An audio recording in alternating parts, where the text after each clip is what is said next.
Welcome to the American Shoulder and Elbow Surgeons Podcast. I'm your host, Peter Chalmers, a shoulder and elbow surgeon at the University of Utah in Salt Lake City, and I'm joined today by my co-host, Brian Waterman, a sports and shoulder surgeon at Wake Forest in North Carolina. Brian, how are you? Doing great, Peter. Thanks for having me.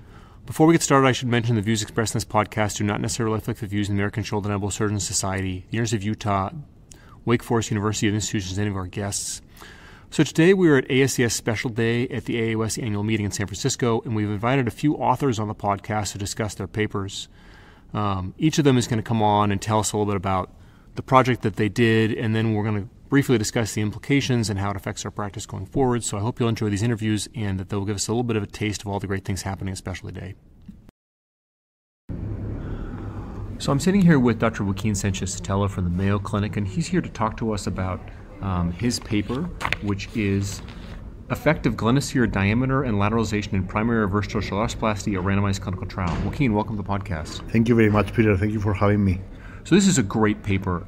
It's a phenomenal achievement. Randomized clinical trials are so hard to do, so I'm really huge hats off to your group for accomplishing this. Tell us a little bit, what was the impetus for this trial? What made you think to do this study? Well, at the time we initiated the study, we were all trying to understand the value of transitioning from a Gramonte-style prosthesis to a more lateralized construct.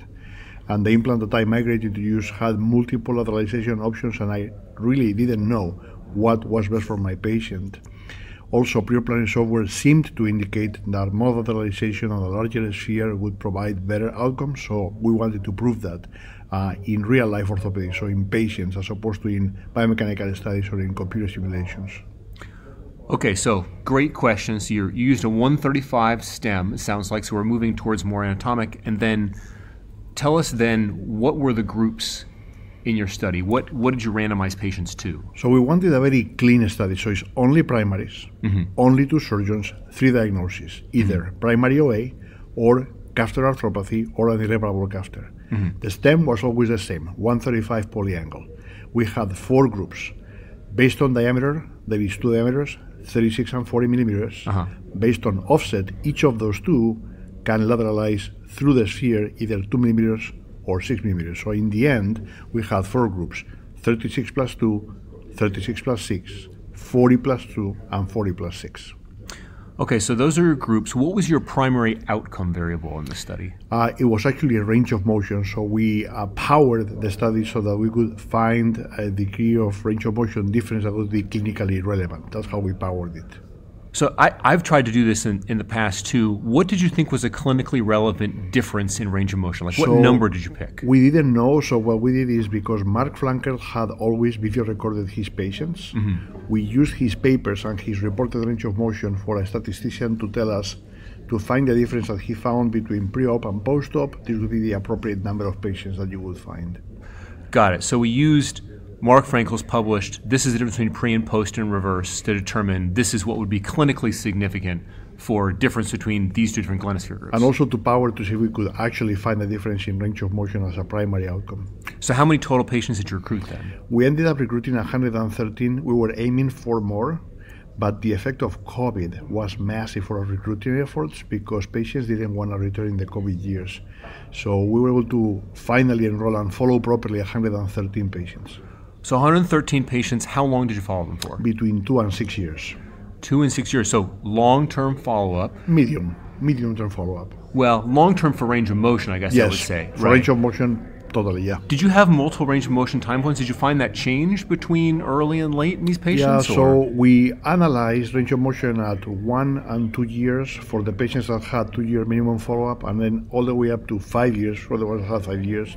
And after 1 year, I didn't see a dramatic change of range of motion for this diagnosis, which is different that in a fracture patient, for example, I think that sometimes they will increase motion further. For primary OA caster arthropathy, massive caster, after 1 year, we didn't see a major increase in motion.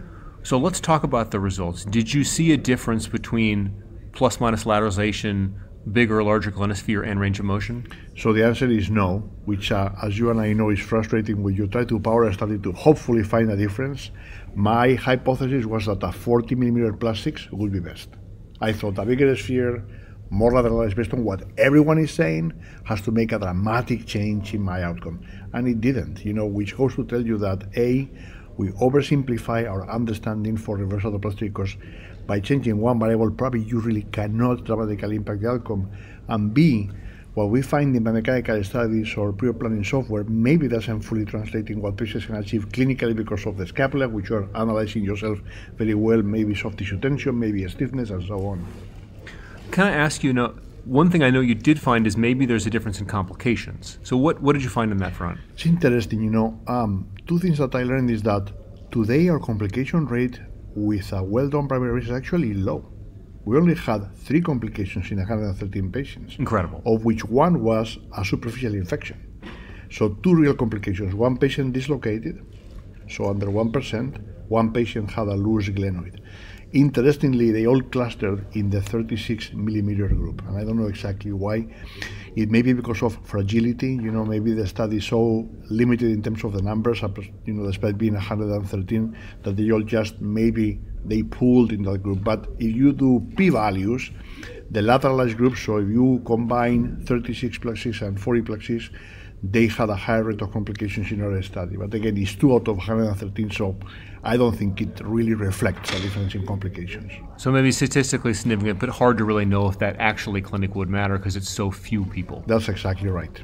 Can I ask you now, when you're using more lateralized, bigger spheres, did you find that the patients in the bigger Glenosphere or more lateralized Glenosphere groups had thinner polyethylenes or bigger head cuts? How are you adjusting on the humeral side? Did you look at that difference in what the components look like on the humeral side between groups? We did. So this particular system, the thinnest possible bearing, if you combine metal and plastic, is 6 millimeters. And all the cuts were done exactly at the junction between the humeral head and the infraspinatus, so a slightly lower cut than anatomic, maybe by 1 millimeter. And we didn't use large polyethylenes in the smaller glenospheres or the other way around. So it was about the same reconstruction on the humeral side for most patients. I think the take-home message from this study is that unlike the anatomic shoulder arthroplasty, the reverse shoulder arthroplasty is a relatively forgiving operation in which actually there is some laxity in the soft tissues that allows you to achieve a good outcome even if you have small differences in terms of millimeters on sphere size lateralization. Do you think that that's accurate? That's accurate, and also from a research perspective, which I know that you and I love, the effort that goes into doing an RCT, you have to be ready for findings that maybe don't satisfy your hypothesis, but it's the best science we can do. Well, congratulations again to your group for this giant accomplishment. Again, even with you underplay the sample size, but I think you and I both know that the difficulty in recruiting that number of patients, that length of follow-up, it'd be very difficult for anyone else to replicate. So I think it's an extremely great accomplishment that I think many people will look back on and reference for years to come. Thank you, Peter. Okay, so I'm sitting here with Brian Grawe from the University of Cincinnati, and he's here to talk about his paper, A Machine Learning Approach to Predicting Rotator Cuff Repair Outcomes. Brian, welcome to the podcast. Thank you, Peter. Thank you for having me. Oh, it's really a pleasure. So tell us, what was the impetus behind this study that you did? I think the impetus behind the study was multifold, but one of the driving factors for myself and my team was trying to better discern how we can deliver a result for a patient that is durable and reliable, so that preoperatively the discussion that's had prior to a surgery that just takes a long time to recover from is honest and fair. Okay, so we have this question, rotator cuff repair, who's going to do well, who's not going to do well? Tell us from that point, what was the data set that you had, or what were the tools you used to collect the data set that you needed? So the data sets that we conglomerated were over a multi-year period. It was over 4 different surgeons that utilized various techniques. And as a result of all these different variables, we really were at a loss for how to analyze the data from a statistical standpoint. And this is where we were able to partner with our engineer colleagues through the College of Engineering. We recently had a new change of leadership at the University of Cincinnati's College of Engineering, and a person was brought in from Purdue University who specializes in predictive modeling utilizing brain-based imaging. And I quickly got to know him and utilize sort of his skill set to transfer that over to the orthopedic realm. And he was able to delineate ways that we can use these non-normally distributed data sets to better discern a result in a predictive manner. Great. So it sounds like you have a very generalizable data set, but you've got like what is a very classic problem of statistics is that you've got a non-Gaussian distribution of your data that's maybe not as amenable to linear regression. And then you've used these new methods. So tell us just a little bit, what is the machine learning? How does it differ from regression? What are the benefits? What are the drawbacks? So I would say a few things. This is sort of my opportunity to thank my co-authors. This was not done in isolation by myself. This was done as a team. We had residents, we had fellows, and we had postdoc fellows that were really doing a lot of the heavy lifting, and I cannot thank them enough. I'll start by just kind of throwing some of the arrows first. A lot of the limitations are going to be based upon the extrinsic factors that we are inputting into the model. Luckily, for something like the rotator cuff, we have very predefined things or data points that we know are going to be probably a problem for the patient. Smoking status, tear size, and the whole gamut of things that have already been shown in the literature. The other sort of downside to this type of modeling is sort of the amount of times the systems need to go over the data points to end up teaching themselves. And sort of that is one of our other big limitations. We have a large data set, but I think the question is it large enough? I would say one of the tremendous advantages of utilizing the software that's associated with machine learning, a type of artificial intelligence that I think is going to be the way of the future. Previously our partnerships with engineers were us putting things together and them trying to break it. Now they're going to help us predict how our patients are going to do or how our surgery is going to perform potentially. So these are sort of the major advantages to utilizing computer-based software to help analyze large data sets that, as you mentioned, are not normally distributed. And it sounds like, you've already kind of addressed that maybe you don't have enough patients, but you have over 200 patients in this study, right? I mean, it's from a classic orthopedic study size, it's a large group of patients. Yeah, we were very happy about how many patients we were able to enter into the study initially because, as I mentioned at the outset of the interview here, we were looking at this we were going to do it regular, we were very happy with how many patients we had. We've done a lot of work through our different research teams to collect our data and make sure from both a potential research standpoint and really quality improvement standpoint as well, to make sure we're offering the right surgery at the right time for the right patient in terms of the rotator cuff. So we were proud of the size of that data set, and it was a lot of individuals working together to get the outcome, to get the follow-up from that many patients. Okay, so you've collected the follow-ups, you've got your over 200 patients, you've decided to use machine learning. Now, one of the questions I had for you is how many variables do you put into your model? So how many preoperative or maybe like patient characteristics did you include for every single patient? Yes, so we looked at patient characteristics, we looked at surgical characteristics, and then we looked at imaging characteristics as well. So in terms of the patient characteristics, we decided to kind of lean on the literature. What did we think would matter? So age, sex, hand dominance, as well as BMI. And then regarding the imaging characteristics, to kind of skip to that, we looked at what we felt were pretty standard things in the literature that when we go to present this data to an audience of orthopedic surgeons, we would include things that they would care about. Tear size, retraction, fatty atrophy, and then the surgical characteristics, again, things that surgeons would care about, the construct, whether it was a single row or double row, the number of anchors that were input. And then we also did look at range of motion, and the range of motion was important. It was a driver for how they were doing. And some things wouldn't surprise you. The patients that were in a lot of pain and didn't do as well, actually. So patients that had a very high BMI did not do as well. Patients that smoked, that was a driver for them not achieving MCID following rotator cuff repair. I'll tell you the one interesting thing about this whole process from a clinical standpoint, I kept asking the team, what is the most important clinical driver for this patient and all these factors to achieve MCID. And when you take a step back with the machine learning, it doesn't matter. You don't need to worry about which one factor or two factors really matter. You can input the factors that you think are important. The data can get conglomerated and analyzed, and then it can give you a prediction of whether or not the patient's going to get better, if that makes sense.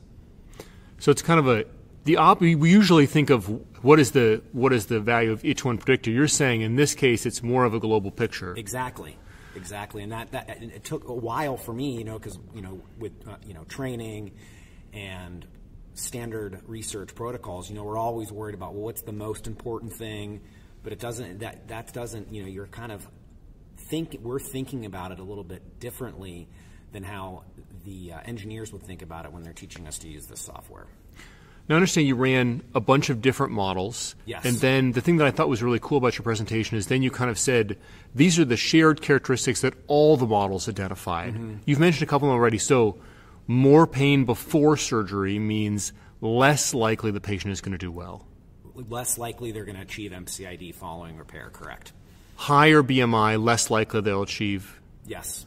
Longer symptom duration or lesser symptom duration, more likely? Longer symptom duration. So patient has been hurting for longer is more likely to achieve the MCID. Yes.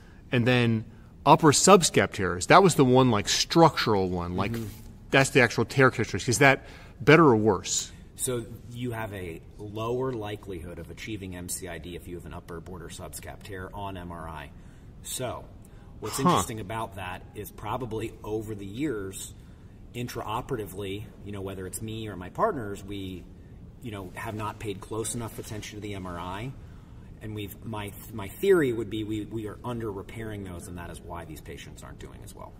Oh, interesting. So not all of those are repaired. Some of those are maybe things we didn't repair, and then the patients were less likely to achieve it. Yes, because we looked at this it's prospectively collected data, so we did not use any of the sort of intraoperative findings that were not part of the initial surgical plan. So that is just a theory. We are currently, because again, I also like utilizing our own data sets as mini QI projects. So we're going to go in, and the subscap is modifiable. So we can now look back at all these patients that didn't achieve MCID and see if we did do a subscap repair or not. Guy, I love that because there's so much disagreement on the podium as to which subscaps need to be fixed and which do not. Yes. And I think you can show the same picture to different surgeons and get different answers. And this suggests maybe they do need to be repaired, which is there's not a lot of evidence to support that thus far. So. And I would agree. I undertreat it. I'm probably of the four partners. Of the four, I'm probably number 2 in terms of not being aggressive about repairing it. So this is going to be good for me from a QI standpoint. Maybe I do need to be more aggressive when we go back and look at it. Well, I think that's the really promising thing about AI is maybe we gain insights we could not otherwise gain. Yes. Well, this is great work. What's the next step for you here? So our next step is going to be adding to our data set. That's number 1. Number 2 is developing more of an a la carte, hopefully menu for this clinical app that we're developing. So this clinical app is going to be hopefully practical for the surgeon and the patient to input values on an app about themselves and their rotator cuff tear to see if they would benefit clinically from a repair. And next up, as I mentioned, a la carte, what if we have what if we have a proximal biceps surgery? What if we have a concomitant distal clavicle procedure? How does that affect sort of the outcome for the patient? Well, I think it's great work you guys are doing, and I'm excited to see what happens next. I think for all of our listeners, the exciting thing that I think about this work is this is a totally new approach to what is a really, I think in a lot of ways, traditional problem that hopefully gives us new insights we couldn't otherwise gain.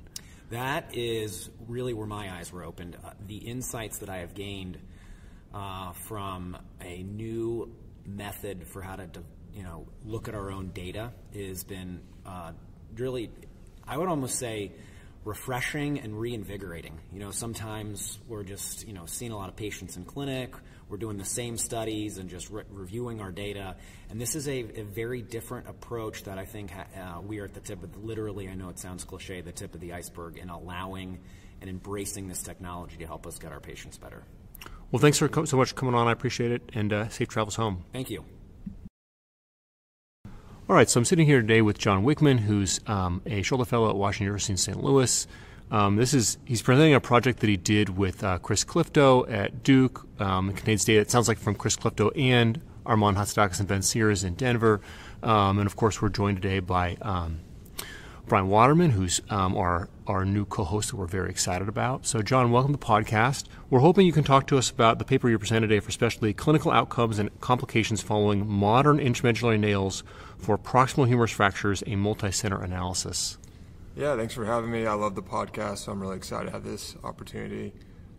So it's a retrospective review is combining all the patients that have gotten a third-generation intramedullary nail performed through a rotator cuff sparing technique that both Clifto has one where he uses the deltopectoral interval, and then Hatzidakis and Dr. Sears have a percutaneous technique as well as a lateral technique where the nail passage is actually through the muscle belly, so protecting the tendon itself. And part of the shtick with the third generation nail is that they're smaller and they have straight nails, so that these techniques can be performed versus earlier generations where there was lateral bends and you kind of had to go through the tendon. They're designed to raise the tendon and then repair it at the end.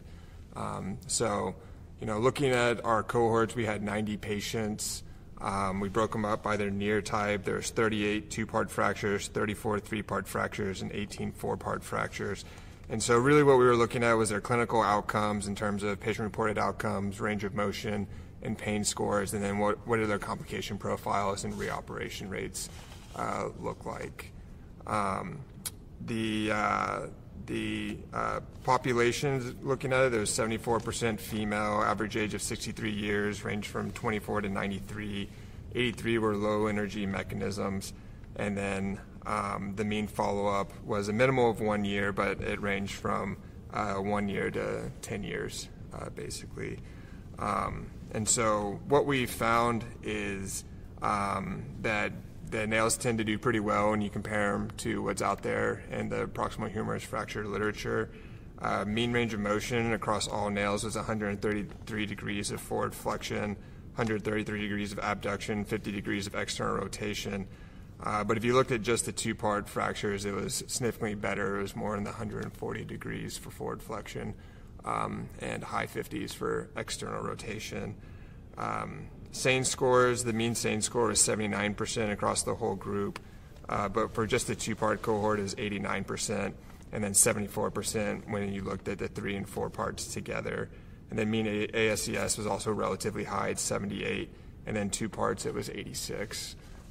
So we kind of tried to look at just how the two parts looked compared to the three and four parts, because I think it can be argued a little bit different animals when it comes to nailing techniques and just proximal humerus fractures in general. And the two-part fractures really did, I think, quite well. The satisfaction rates were really high as well at 97% compared to more in the mid-70s for the three and four-part group.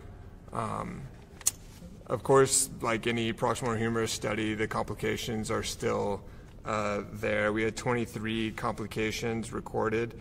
5 of them were in the two-part cohort versus 18 in the three or four-part cohort. And the most common one was persistent shoulder stiffness, followed by symptomatic hardware. There were 2 non-unions and 3 malunions, all of which were in the three and four-part cohorts. But there were no radial nerve injuries and no infections in it. And then the most common reoperation was a capsular release for shoulder stiffness, and then symptomatic hardware removal. And 2 patients went on to get an arthroplasty.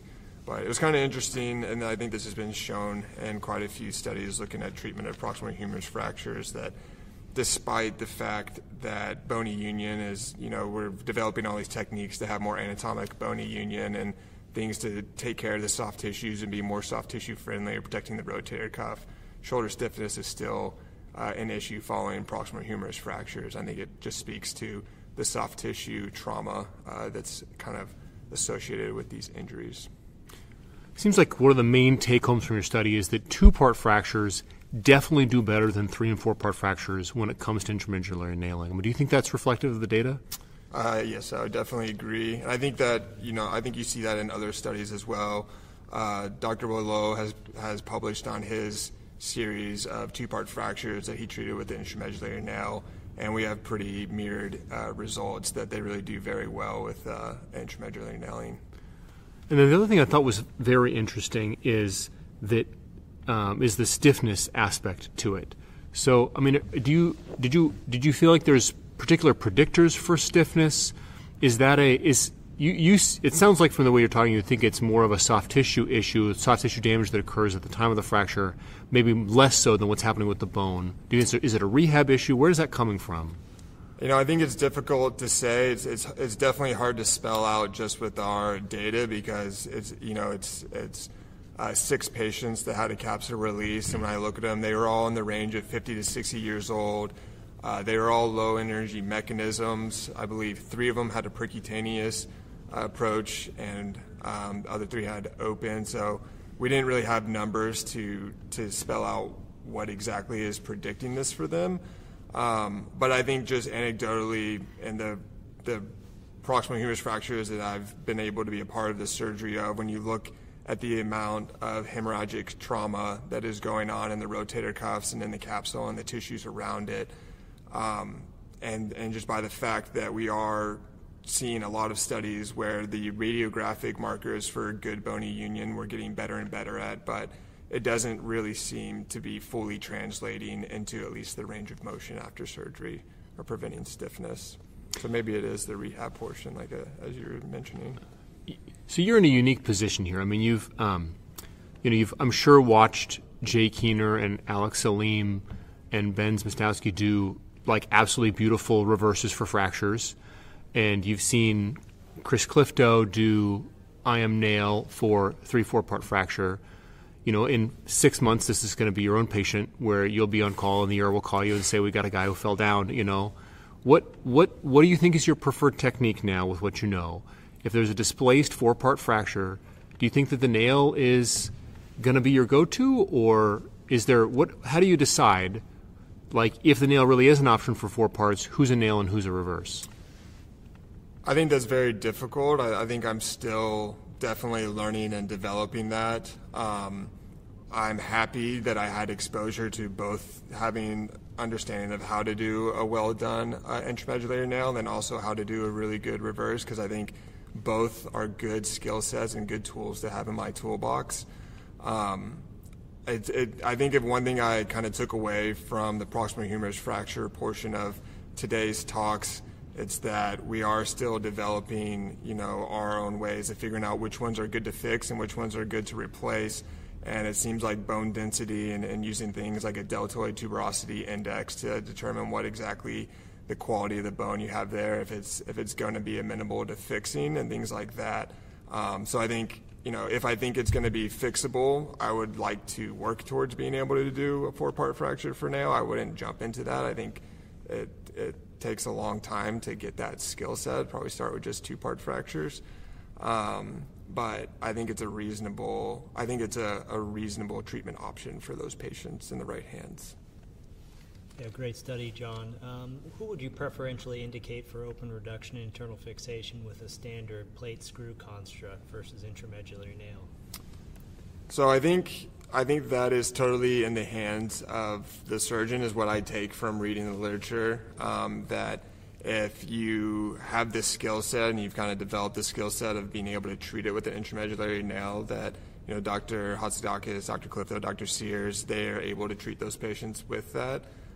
For myself, I'm not at that point yet. I certainly would hope to get there potentially at some point. So, in my own hands, when I'm that person next year, I would probably be looking to plate more, because that's just more experience I've had across all the other attendings outside of Dr. Clifto in my training.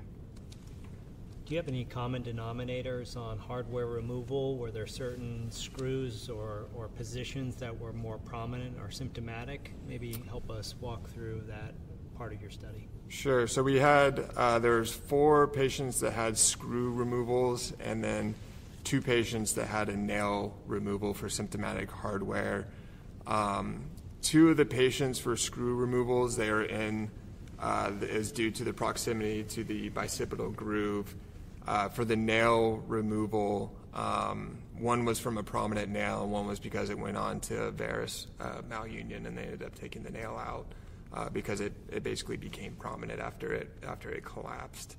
I think, in speaking with Dr. Clipto, Dr. Hatzidakis, Dr. Sears, a big takeaway in general for treatment of proximal humerus fractures is it's really hard to get good imaging, and it takes a lot of patience, and it takes a lot of know-how and doing your setup to get really good orthogonal views and to get views that really show you exactly where that hardware is, particularly if you're doing like a percutaneous technique. So I think that's a gigantic part of this is being able to get those images you need. But I think one of the really remarkable things about your study is, it sounds like that was 2 patients out of 90. Did I hear that correctly, that had prominent screws? There's 4 that had screws. There's 2 that I can remember that were in the bicipital group. The other 2 that had screw removal, I can't remember off the top of my head why they had them. Right. But the number of patients that have screw removal is because the head collapses and the screws become prominent. It sounds like is very, very low. Right. As compared to traditional ORAF, where there's some studies that suggest screw penetration is as many as like 40 or 45%. This is much, much lower. Do you think that's because of the nature of the construct? Do you think AVN is less common? Is that a selection issue with who's getting nails? I think it's likely related. I think it's multifactorial, but I think it is likely at least in part related to the nature of the construct, because the nails, the way that these screws are now designed to go in these third generation nails, they're more tuberosity fixation based, and as Dr. Hatzidakis called it, transfixion of the proximal head. So it's less the way that plates are, where it's more of a lateral to medial screw trajectory, and they're getting as much fixation as the head as you can. The nails seem to be more focused kind of on capturing the tuberosities, and the trajectory of those screws is not necessarily into the head itself. It's amazing to see the normalization of the intramedullary construct. When I was in training, this was considered a tool of the devil, and certainly we've seen greater reproducibility of the outcome. So I commend you for sharing your experience with your attendings and experts. As you relate these results to maybe the second procedure that's required, would you rather have an intramedullary construct revised to a reverse, or would it be a plate screw? Maybe is there any difference between the two? That's an interesting question that probably someone with more experience than me would have a better answer for. I will say I have been a part of taking out one nail, and I've been a part of taking out plates for reverses. I think regardless, sometimes taking out hardware can be really easy, and sometimes taking out hardware can be part of the most frustrating things in surgery. In my small sample size, the nail removal was not particularly difficult. These newer generation nails also, I think, are better thought out in terms of how to get them out than what the earlier ones were. And because there's less, the nails are more narrow, and so there's less press fit fixation kind of into the distal portion. It's quite a bit easier to get them out now. The screws also, because they're captured in a bushing proximally, there's less stripping in terms of just within the bone, because it actually can come out with that bushing. Yeah, I would imagine there would be less stress risers and potentially less risk of secondary fracture, and it already establishes the intramedullary canal, so maybe something interesting to look at moving forward. Well, thanks again for coming on and discussing your paper. I think it's again, it's one more piece in the pile for how we treat what are, I think, really challenging injuries that we're still struggling to do well with. Obviously, the patients in this study did well, and it's, I think, going to be important in the future to understand the limitations of this technique and the best indications for it. So it sounds like 2-part is the way to go, and we'll move into 3- and 4-part in the hands of talented surgeons, at least for now.